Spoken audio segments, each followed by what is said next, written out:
The following podcast contains adult themes and adult language. Listener discretion advised. And although we joke, if you or someone you know is affected by or a victim of domestic violence, dial 1-800-799-7233 or visit the National Domestic Violence Hotline's website, thehotline.org. But it's always the husband, it's always the husband, it's always the husband, I don't keep it. Hi, everybody. This is Sarah. And this is Megan. And you're listening to It's Always the Husband podcast. Welcome. This is a true crime podcast, loosely. Yeah. A loose term. So we're going to talk to each other for 100 hours, and then we'll talk about a crime. God, and I'll try to mark it down. Yeah. So you have to read the notes. Yeah. Underneath the podcast. Exactly. Okay. So how was your week? Did we see each other? No. We didn't. What were we doing? Oh, I was in Sioux Falls. You went somewhere. In South Dakota with my aunties and my cousins, and we have one weekend a year where we just literally let loose and have crazy times. Listeners, I was up until 4:30 a.m. on Friday night. Good grief. Good grief. That's too late. That's early. That's when I get up. And when I woke up, my mom woke me up at 11:30 a.m. and I was hammered still. Of course. Hammered. I rolled out of bed. I crawled out of the room backwards. Why? I don't know. I couldn't get up, and I don't know why I didn't turn around, but Nut Bar was laughing at me. We were it's just insanity. We horse race. We play, of course, our beloved marbles games. We call it the Olsen Girls Weekend because that's our great grandma and grandpa. And we just, we live it up. We live our best lives on the farm. That's wonderful. Oh, it's a farm. Oh, yeah. You go to that. We go to my auntie's house, and then this year we actually went into South Dakota. Well, we went into several. I love it just because I love towny bars. It's like my favorite things, right? I love bars. You watched Jaws in that one. Yes. That one was Jaws like a 3. classy joint. Yeah. I love small town towny bars and bars that are like in the middle of nowhere. You know, like in South Dakota, you just drive and there's like a corner and there's a bar there. But we actually went into Sioux Falls on this excursion, and we went to a fancy tiki bar, and they were playing Jaws 3, and I took a picture. I knew it was Jaws 3 from that one picture. I know, and I sent it to Sarah, and I was like, no shit, you talked about Jaws 3 last week, and I'm in a bar, and it's on the big screen. And I drank out of a ceramic shark. It was this rum concoction. I don't even like rum, but it tasted okay. It tasted pretty good. But downtown Sioux Falls, if you're ever in the Midwest, and I don't know, why would you go to Sioux Falls? I don't know. I've always wanted to live there. I love it. And I know everyone else. I guess I don't know enough about Sioux Falls. But it's so cool. The actual Sioux Falls are gorgeous. The downtown is like awesome. I mean, I can't even bustling. picture it. I don't know if I've ever just not. If you haven't ever been there, I love it. But that's what I did. Yes. What did you do? I was drinking my face off. I recorded with Drew for my other podcast. These are the gays of our lives. You can check it out if you want to listen to another podcast. What did you guys talk about again? We are talking about authors this series, so you can check that out. Did you do Oscar Wilde? I've done Oscar Wilde. Yes, he certainly was a geek. Yeah. So we recorded, and we have been doing that podcast for a year. So we also did a year retrospective episode as well. Yeah. So we did 2. That's a fast year. That was. So we did that. What else did I do? Oh, Jamie came home. He was gone for 2 weeks. Was he running that whole time? He ran a bit. He ran around Mount Hood, and it took him like 20 hours. I ran up Mount Hood and down it or something. I don't know. What the fuck? Why would anyone do that? I don't know. I was drinking on a farm and he was running up a mountain. Yeah. Yeah, it beats me. This doesn't seem normal. I just sit. Yeah. I don't know. I did other things, but then my memory just pushes them to the side and they're gone. Yeah. I feel like, I don't know. I visited my mom, my sister, and that kind of stuff. Yeah. So I don't know. I don't know why I can't remember things. Well, I'm going to tell you last week, if you've listened to this podcast before, you know, every week we talk about our glitter in the shit or something that got us through our shitty week. And last week, mine were the 24 karat gold patches, which I like to call 24 karat magic. Those things were a lifeline for all of us this weekend. Like, I just passed them out like they were candy, and everyone slapped those suckers on, and they were the only thing that made us presentable. They've been pretty popular. Magic. And so many listeners already were using them. They must be the key. It is. It definitely I need to get those. It leaves just a little bit of 24 karat magic on your face just to deflect the light that from the might bags? Be, yes, the dark under eye. And I think that's the key to the 24 karat I magic. need that desperately because I look like, a corpse. A vampire with the cholera, as per norm. What's your glitter this week? Your glitter in the shitter. So this week, I accidentally bought some clothes at Target. Oh, wow. I went to get groceries and I came home with a short set. Is that cute one when you wore it to my colon blow? I wore it to your colon blow. Yes. It is a Universal Threads set. They came in several colors. I tried to find it before I recorded, and I can't find the right things, but I'll find it and put it online. Good. We'll put it for you. It was super cute. It's like a V-neck. It's not a sweatshirt, but it's a long sleeve V-neck shirt and then matching shorts to go with. And they're just like drawstring matching shorts. It's been way too hot in Minnesota to wear that during the day. But like if I would ever go someplace at night, I could wear it. It's super cute. Yeah, it was very cute. It's very comfortable. It's washable. I love it. So I will put the links. That's my glitter. It got me through. I wore it to South Dakota on Friday night and I slept in it because you didn't remember going to bed. No, as you don't. Nope. Mine is fruit. Just fruit? Yes. Fruit. Have you ever had a hammy melon? No. It's a melon and it has ham inside. What are you talking about?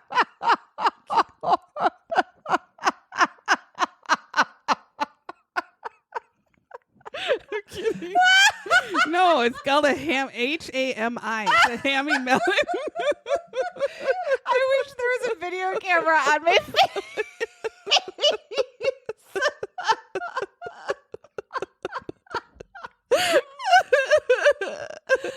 No, it looks like a yellow dinosaur egg. What?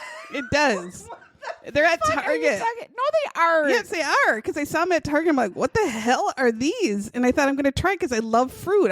I could just live on fruit.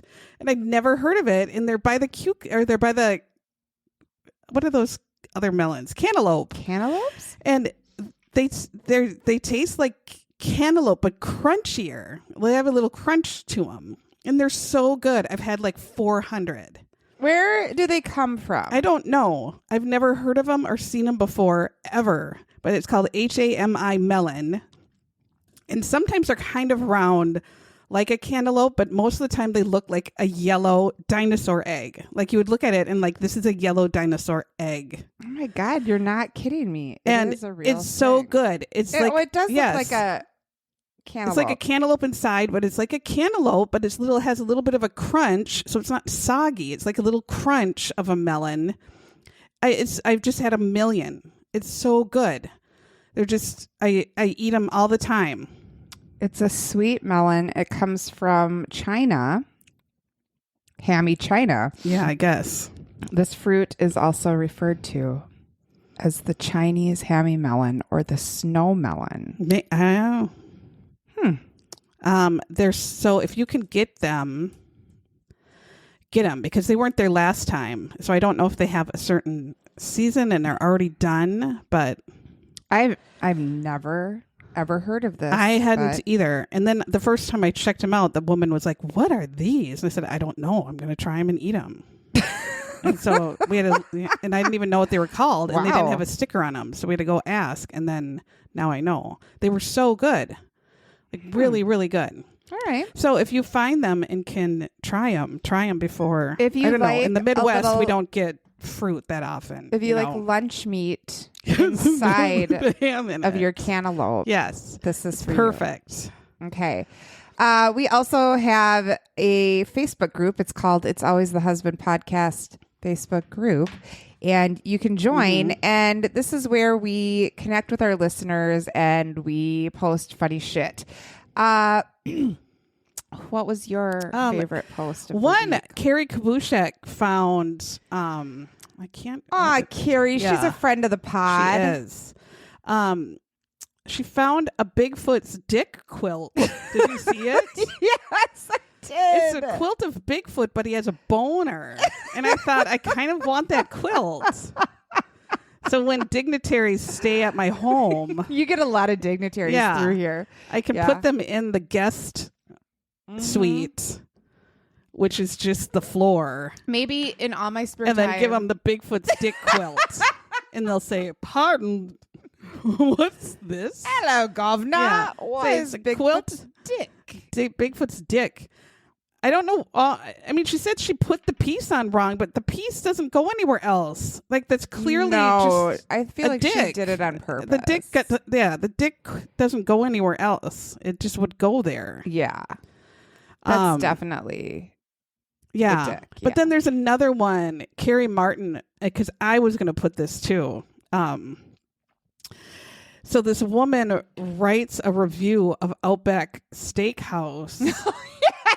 And she says, 1 star. "I'm absolutely livid. My husband drove all the way to pick up our Outback order, and you people forgot the goddamn bloomin' onion, and that was the only thing I wanted." Yeah, that is the best. And then Diane, whose picture looks like, she looks like a 60-year-old librarian who you would say, "Oh, she found a husband. Good for her." And then she writes back, 5 stars. "My fat husband ate the blooming onion in the car and lied. I'm sorry, and I don't know how to delete reviews." So that was directly under the previous review.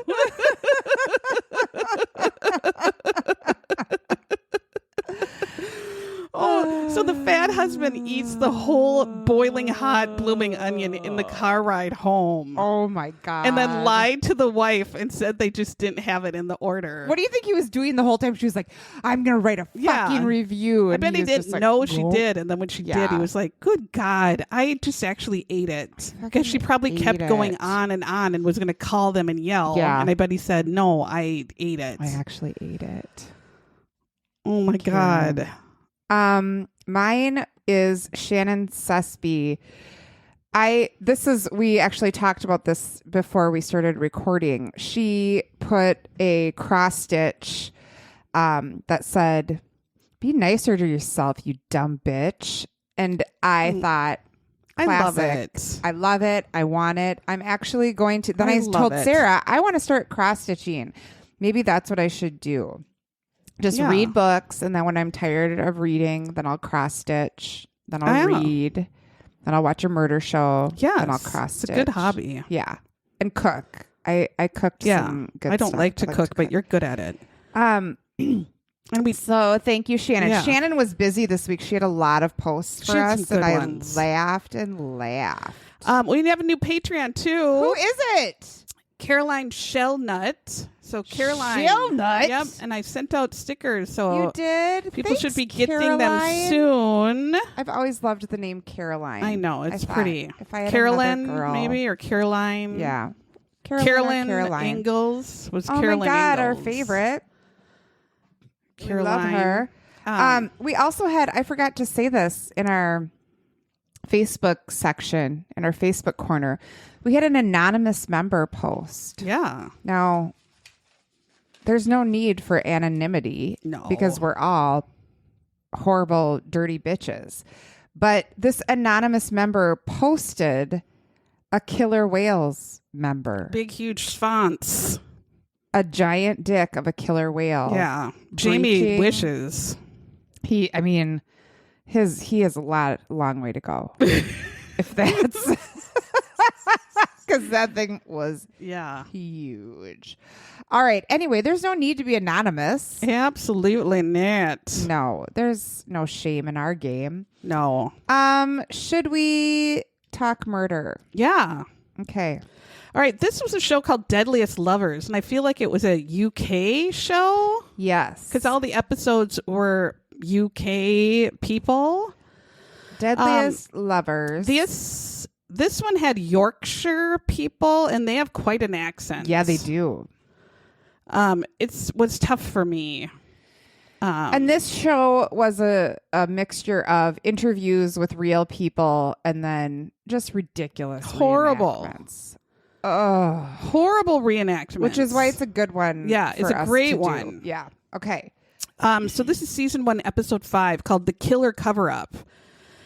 And the cover-up itself was insane. Yeah. I mean, it's the motive insane. for this murder is the dumbest you'll ever. The whole thing was the dumbest. Yeah. And just sad. Yeah. Well, it's all sad, but this was just absolute barf city. Yeah. All right. So it's in 2013, and we're March 4th, which is probably shitty weather like here in Yorkshire, too. Emergency services are called, and this is what the address is. Number 24, Upperwood Road, Darfield, near Barnsley in Yorkshire. All those English ones are like, what does that mean? How do you find that? That's what they said. And I don't know. Who are our UK listeners? Please tell us.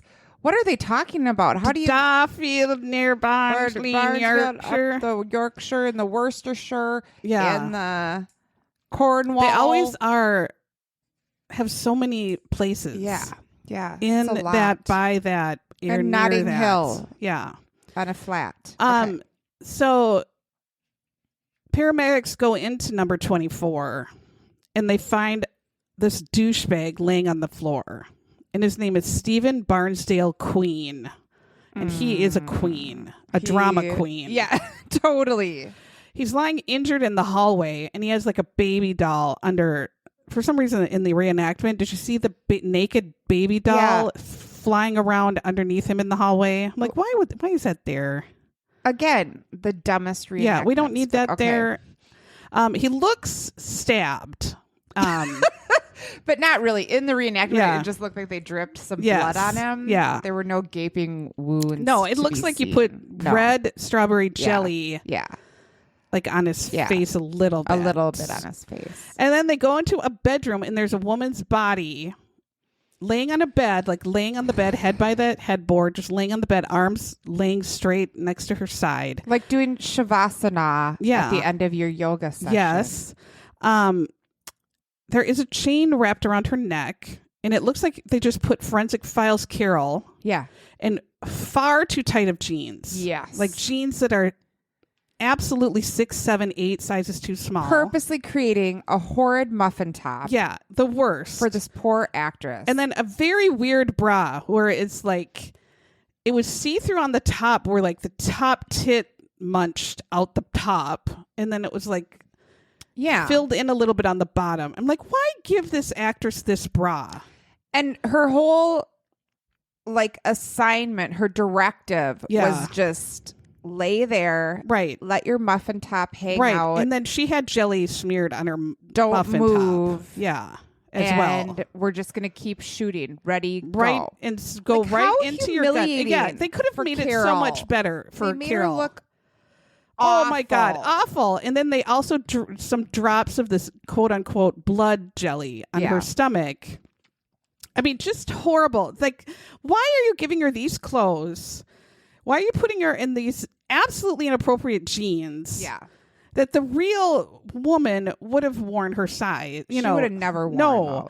And this horrible bra, just put her in a normal bra for TV. Like, what is this bra? I couldn't. And when we get to the end, they talk about the bra. Thank God the bra wasn't in the actual reenactment. The bra wasn't like they said it was actually in the scene. But whew.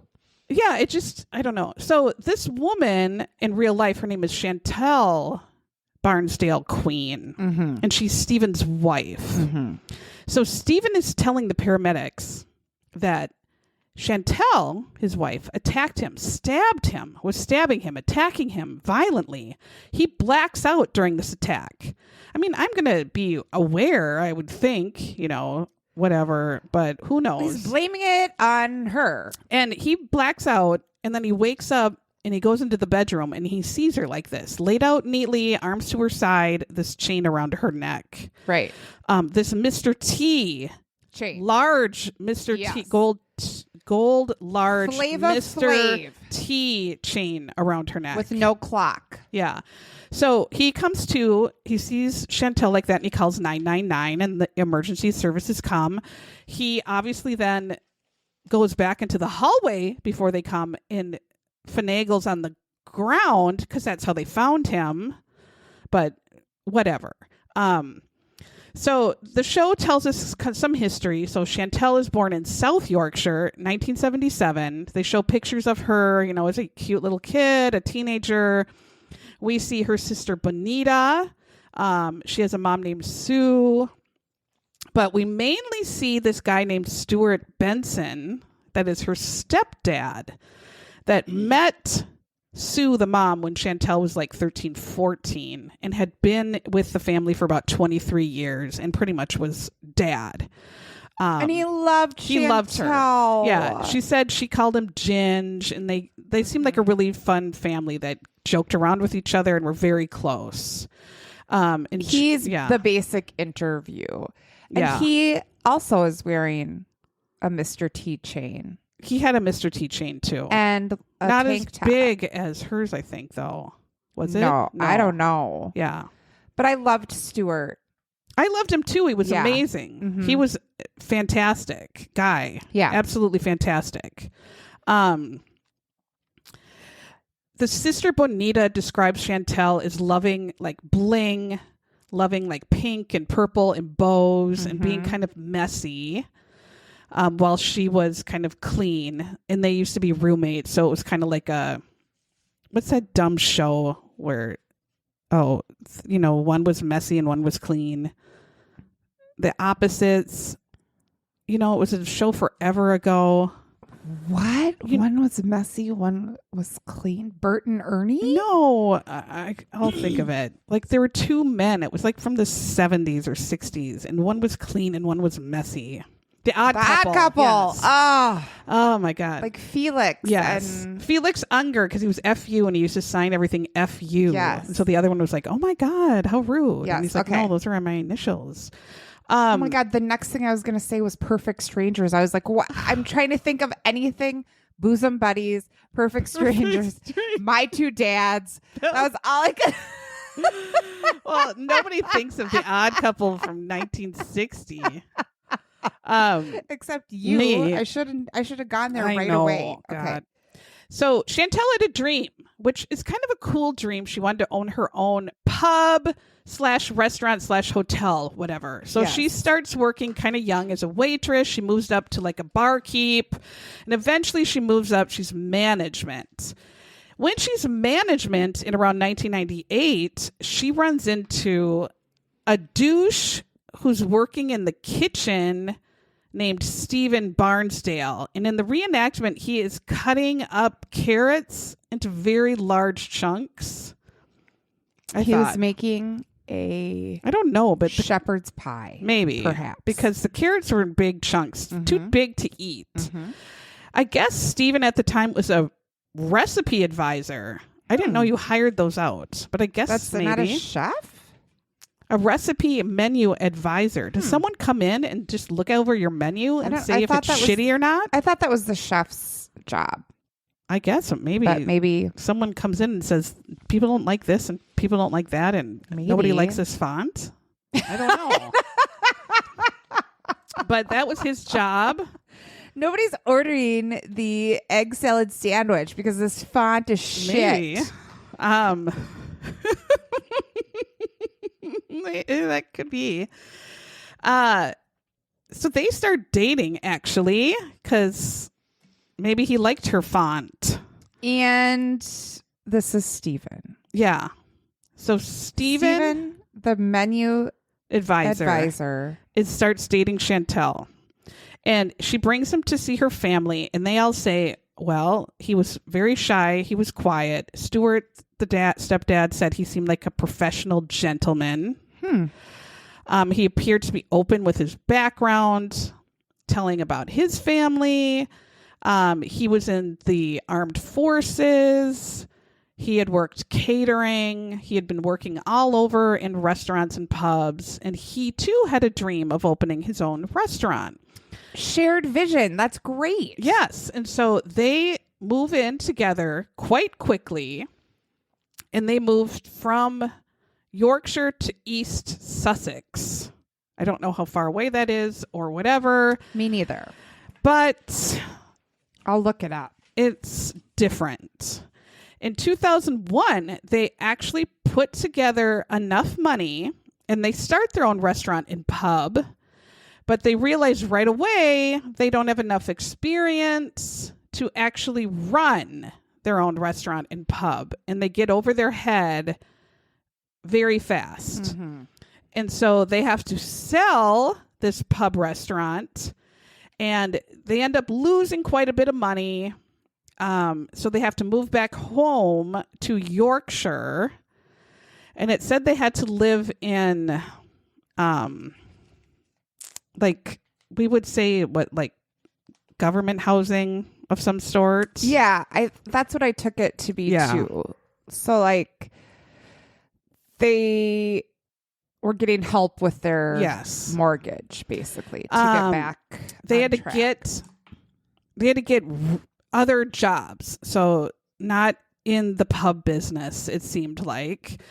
But then they get married. So in 2003, they get married and they seem, as to her family, very, very, very happy. Like they show wedding photos. They're both beaming. They seem like they're just all in. Very, very happy. That they've overcome this kind of huge disappointment in their dream. Yeah. Because that would be like you finally reach your dream and it just doesn't work out, or you realize you not couldn't make it good work. At it. Yeah. And that would be crushing, like shitty. Yeah. But they seemed totally happy. Very soon after, Chantelle is pregnant. They're very happy. They have a little girl. 2 years later, they have another girl. And again, they seem very, very happy. They buy a new house in Darfield. And everyone again says everything is going great. But now the dad, Stuart, says, hindsight, looking back, he says, well, every time we'd go out to a restaurant or go somewhere, Stephen never paid for anything. And when we would go somewhere or meet somewhere, Stephen just went right to the gambling machines. He never socialized with anybody. When we went out, he would just sit in front of like the poker machines or the gambling machines and just sit there. Now in Minnesota, we don't have gambling machines. Yeah. Necessarily, like we don't have video lottery. No. We do have pull tabs and things like that. And then you can go to a casino and play those things, but they're not just in like they're not bar. everywhere. Like in South Dakota, they're they everywhere. Oh. Yeah. See, we don't have that. Yeah. In Trailer Park Boys, Ray gets addicted to the VLTs. He calls them. Those are the gambling machines. And so they go to the strip club, but Ray spends all their drinking money on the VLTs. So they have to leave right away because they don't have money to buy drinks. And they're all very sad. Unfortunate. Yep. Yeah, we went into a little liquor store in South Dakota, and then there was just a back room that was dark and full of there were 9 video lottery machines, and people were just sitting in there. Ray spends all his money. He had a 35-year mortgage on his trailer, and he had just paid it off. No. And Ray spends all his free money on the VLTs, and then now he owes back money on his groceries to J-Rock, and he can't pay him off. It's dangerous. Gambling addiction. Yes. Yep. But then Ricky burns his trailer down, and he doesn't even have a home anyway. So he has to live out of his old truck cab from his trucking days. I have not watched the show. I don't know. I don't know about And then he moves to the dump, and he loves it because it's free, fresh air. Oh my God. One with nature and the animals. Stop. Okay. All right. So finances are becoming an issue. Chantelle never talks about this with their family, but Stephen's spending a lot of money. They're not talking about their money problems, but when Sue, Chantelle's mom, or Stuart, the dad, start kind of bringing up these money issues, or where are you getting money for this? Where are you getting money for this? Stephen starts acting anxious, and this, according to Stuart, he says he were going to be sick. He said he were going to be sick. Stephen pretends that he's going to throw up. Puke. And he grabs his stomach and runs out of the room. If anytime you talked about finances with your son-in-law, he grabbed his stomach and ran out of the room pretending to throw up, something's an issue. This is a red flag. Right. That's an issue. And they would say that's what's every where time. did you get the money to buy this new car, Nintendo, whatever? Because didn't they say he had all these gaming systems and new TVs, new everything, new phones, new TVs, new iPads, new laptops, new computers, new everything. Yeah, and they would say new PlayStation, and then he would be like, bleh. "Yeah, he were going to be sick." And he said that's how he got out of talking about anything. He would run out of the room and pretend to throw up. So they were in deep financial trouble because they knew their jobs did not have the salaries for all the stuff that they had around their home. But then Chantelle learns that Stephen said their brand new car had just gotten stolen. And when Chantelle says, how the hell did it get stolen? Stephen said, well, he started it, left the door open, went inside to get something. And when he went back outside, it was gone. And she was like, what? And they don't really... Stephen says, yeah, that was what happened. Then I guess there's a big fight. Chantelle kicks Stephen out. So Sue... Because he said he was driving the car, forgot something inside, left the keys in the car. Left it running, left the door open. Left it running and just ran in quick to get something.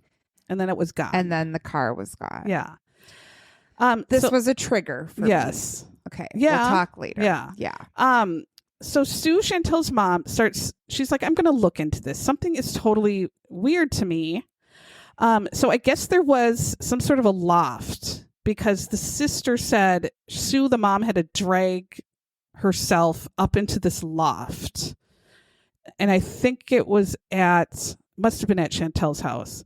So she goes into this loft and she finds 2 monster full garbage bags, big black garbage bags stuffed to the brim of court letters, financial letters, demand letters, payment letters, mortgage letters, all these letters asking for money or like final payment due, bankruptcy letters, and all this stuff just unopened and stuffed into these 2 full garbage bags.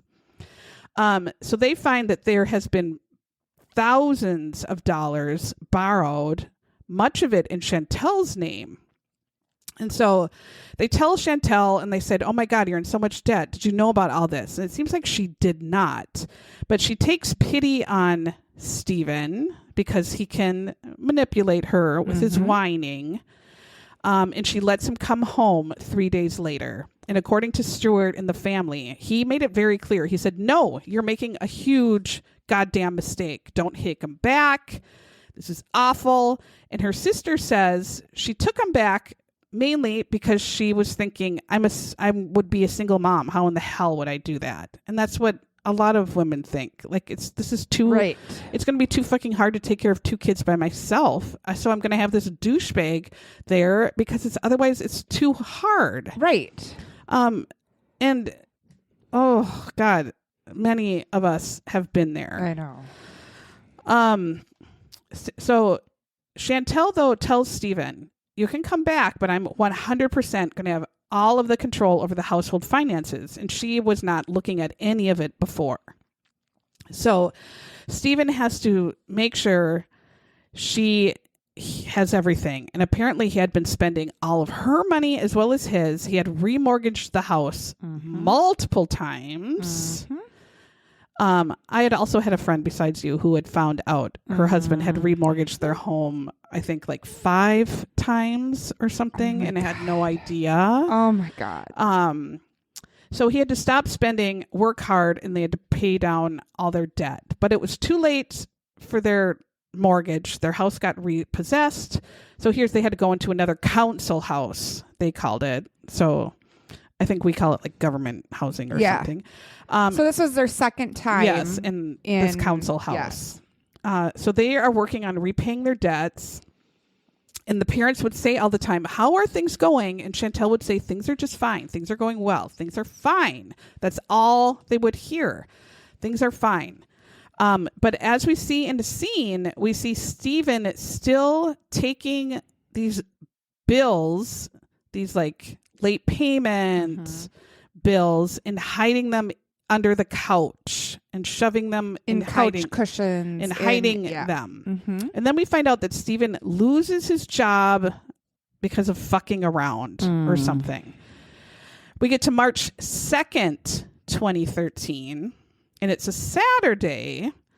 So Chantelle, from the birth of her second child, has had back pain. So some days it would be so bad she would have to stay in bed and rest for days. Yeah. And we see Stephen in a scene giving her some pain pills. And then Stephen that day leaves the house. And then in a scene, we see Stephen going to Chantelle's gran. They made gran, oh my God, 100,000 years old, knitting on a couch, acting like a senile old fool. Wearing the wig from Mama's Family. Yes. And then Stephen sits down next to her without talking, and she just goes into her grandma purse and gives him a whole wad of cash. Yes. So Stephen went to Gran and asked Gran for money. And what Stephen said is he needed to buy the girls dresses, and I guess apparently for dance. They were, yes. And Grandma. Now, let me tell you, as a seasoned dance mom, these dresses ain't cheap. These costumes. No. Dance dresses. So this could have been like $200 are for absolutely insane. Yeah. Or more. I mean. Even though Stephen had promised to have nothing to do with any of the finances, even if this was for dresses, he shouldn't be in the middle or dealing with this at all or holding this money. Chantelle was like, fuck you, you've ruined us. He wasn't supposed to do it at all. Yeah. And Gran shouldn't be getting her stinky old ass cunts in between anyway. We should have punched her right in the goddamn face. Oh. We should take those knitting needles and stab her right in the tits. Gran should only put some Clorox right in her goddamn eyes and look at the scene and read the room. She would not be able to because she would be blind from the Clorox. And God only knows who she'd get involved with. Gran was just doing what Grans do. You know what? Trying to help out her granddaughter. That stinky old bitch caused a lot of problems.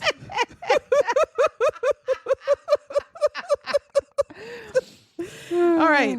So Gran never questioned any of the money she ever gave to Stephen. ever. But none of the money she ever gave to him for God knows how long was ever used on the children or the family or anything. So anyway, 2 days later, this is a Monday, Chantelle wakes with a bad back again. Stephen is shown giving her pills of some sort. And he takes the girls to school. And now the next part is according to Stephen. Yes. So Stephen comes back. Stephen's perspectives. Chantelle asks for a back massage because her back hurts so bad. He does.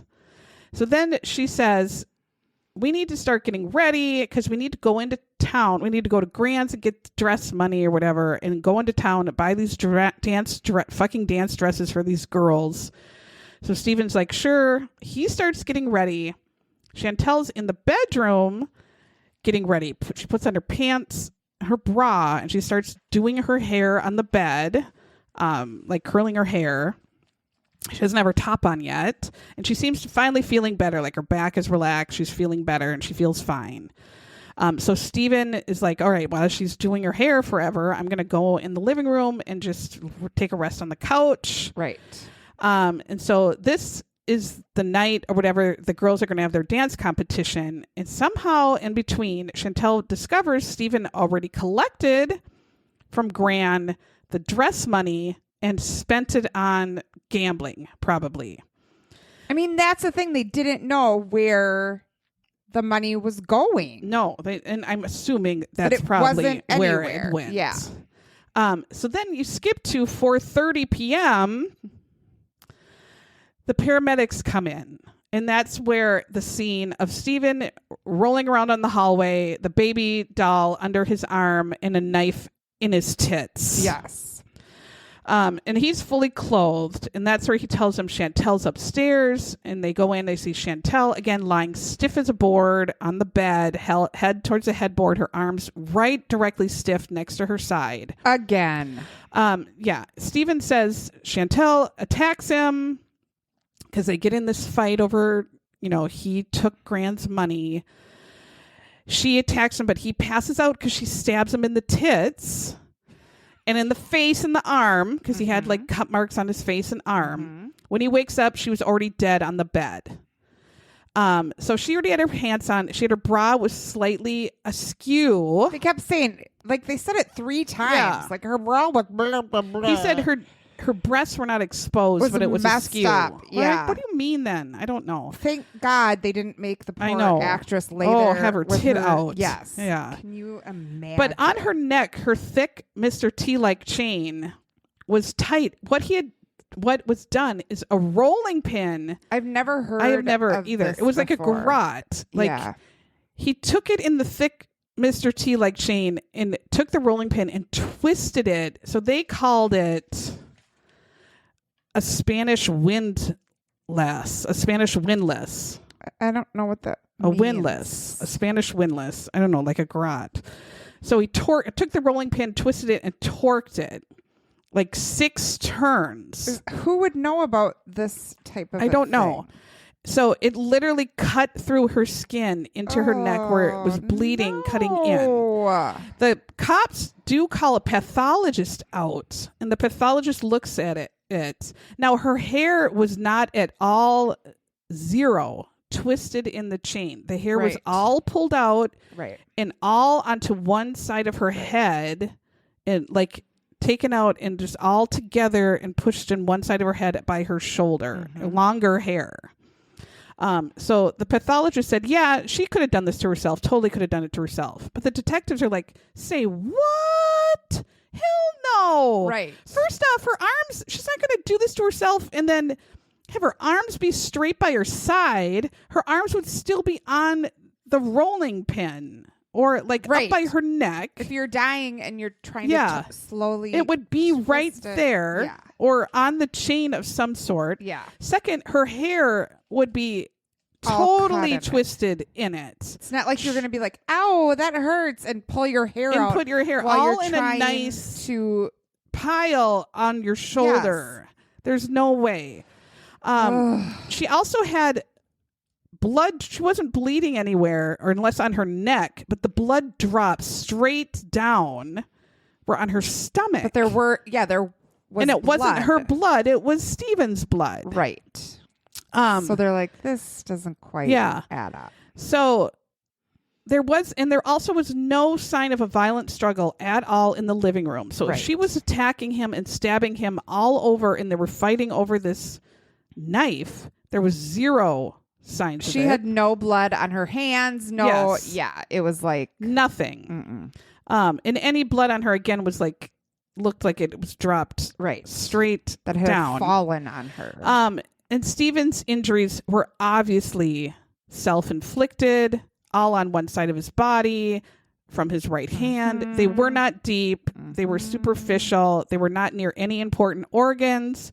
In fact, he couldn't even put it through his sweatshirt, which they call a jumper over there. He lifted up his sweater and stabbed himself and put his sweater down again. So there wasn't a hole through his sweater. Like, come on. You didn't want to ruin again it. Is a queen. That is a queen. A Barnsdale-Quean. So then they call Stephen in for questioning, and the whole time he was what did he say? We're gonna barf. Yeah, of course. He's like, I'm gonna barf. I'm gonna barf. So the detectives and then are like, Ginge was probably like, we've heard that one before. Like he's faking. So they bring in just a garbage bin, put it in front of him, say barf into this puke pail. And then they just keep asking him questions, going. And he never barfs. Yep. So they arrest him, and so this was in March. In September, he's in court, and of course, he's denying everything. The family is like, he's an insane fuck. Yeah. At the trial, all the extent of the financial issues come out. Like the car, and they find out it had been repossessed. $50,000 is gone. So they assume it went to gambling. Because at this point, he wasn't buying things anymore because Chantelle was like, I'm on to you now. You've been buying these cars. You've been buying this shit. Now I'm in charge. Yeah. But there was nothing. He wasn't bringing anything home. There was nothing to be shown for it. So they just suspect it had to be gambling. Oh, God. Yeah. So his still had hidden letters, like where he was trying to get loans to cover it, but he couldn't pay off the loans. And it was like loan sharks. And he just got deeper. So prosecutors just believe that the day started the same way, but when Chantelle maybe found out about the dress money, she probably just said, I'm done. I'm fucking done. So then she found that out the day before, and when she wanted her pain pills, he gives her a sedative. And when the girls went to school, he comes up with this dumbass garrote. Yeah. Strangles her. Yeah. And then thinks, oh shit, like I killed her. Now what am I going to do? And he pretends to stab himself and then calls the cops and realizes his plan is horseshit.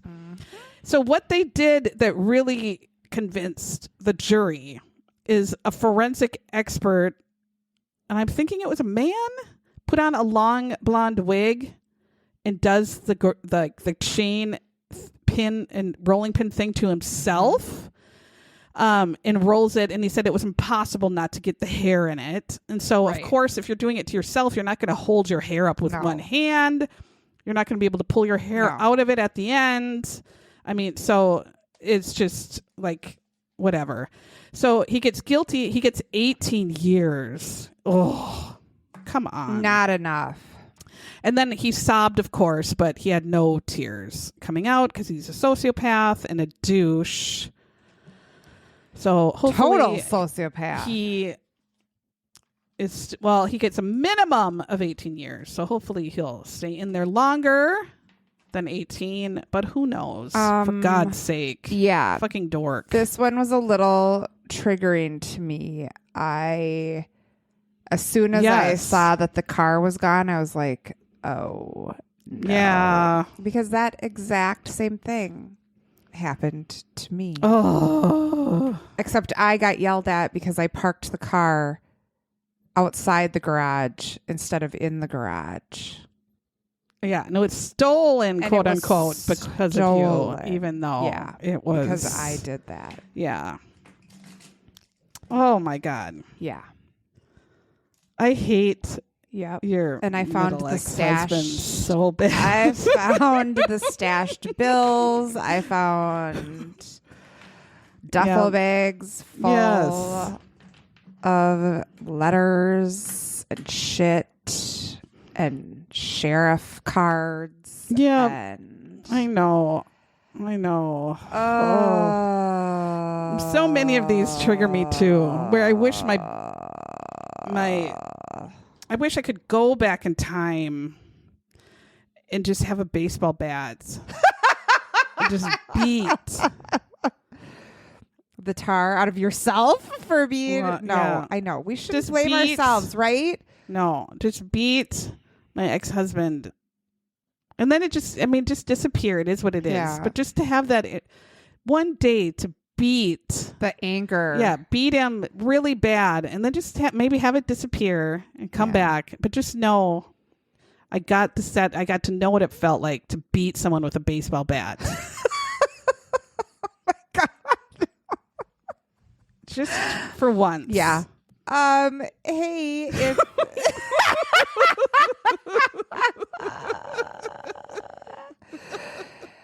hey, if you like what you just heard, obviously, if you've ever wanted to beat someone with a baseball bat, you should come to our book club. It's an online book club. It's actually tonight, which is when we're recording this. It's Tuesday, July 29th. But we always meet at the end of the month. We are discussing You Killed Me First tonight. It's at 7:30 Central Standard Time. We want to say a happy birthday to Michelle Goldner because she's a part of our book club usually, and she can't come tonight. She's celebrating. So happy birthday, Michelle. I think Jen, who also comes to our book club, is like taking her daughter on tours around the country to go to very talented music colleges. So I don't know if she'll be there either, but we look forward to that. And then next month we are reading Witchcraft for Wayward Girls by Grady Hendrix. Yes. And we did read one of his before last year, the Peach Vampire, Southern. I can't ever remember what it's called, but it was it was one of my favorites.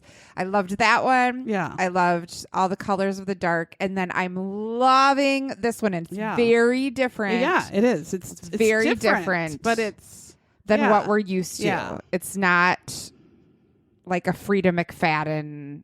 No, it's hard to explain. That's what I said. It's hard to explain. It's not a mystery, but it is long. So, and I had to wait for it a little bit at the library. So if you haven't put in for that and you're interested, it came fairly quickly. Did it? I had to wait, but it came quick. Okay. So I mean, I don't. Yeah, it depends. Okay. Yeah, and it does take. It's taken me a while to get through. Yeah. If you don't have a ton of time set aside, like I've just been kind of doing it in increments, and it's a slow burn. It takes a while to, but then it gets cooking. Yeah, at first you think this isn't. Yeah, and then just weird shit happens. Yeah. Yep. Okay. So that's happening. Again, thank you so much for listening. You can find All Things It's Always the Husband on socials. We're on Instagram. We're on Facebook. Please give us a rating or a review. Please share us with your friends. Word of mouth is the best. It is, and it's really working. Thank you. Thank you so much. We love you. Bye.